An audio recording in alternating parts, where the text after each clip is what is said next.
All right, Paul Davenport from Boast AI here, and I got Gina from Pink Triangle Press here. How's it going, Gina? Pretty good. How are you? I'm doing great. So I actually saw you give a keynote earlier. I don't know if keynote's the word, but you gave a really good speech. And you talked about the data that you guys got.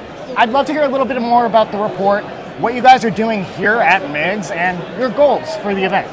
Yeah, so I'm the advocacy manager at Pink Triangle Press. We have been a queer media company for over 50 years. We have been around since the 70s, actually. So PTP, Pink Triangle Press, has been really, a central part of conversation when it comes to queerness in Canada. And, games are part of our culture.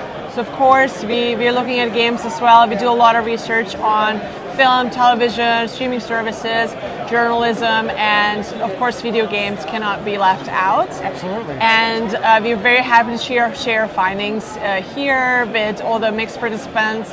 We had an amazing panel earlier today. We had Kim Belair, Jess Marcotte, and Courtney Blamey participating, sharing experiences. And I saw the audience, everyone was just like nodding away, like, yes. So I think it went well. Yeah, I was there in the audience with them, nodding along. It made so much sense. And honestly, the representation is a huge thing that I know in our industry. We're fintech, we're SaaS.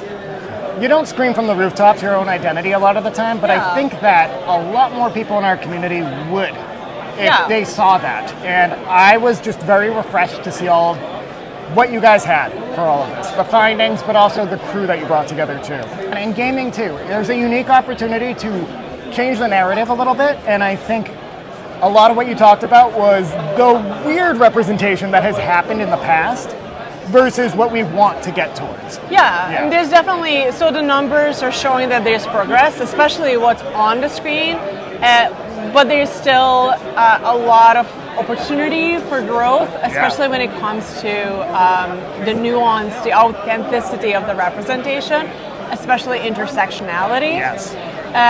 But the biggest kind of like gaps we're seeing right now is behind the scenes, especially in leadership. So, we need to create space and path for queer and trans and intersectionally marginalized people to become leaders. We need mentorship programs. We need, funding agencies to be keeping companies accountable because, diversity is not always visible, and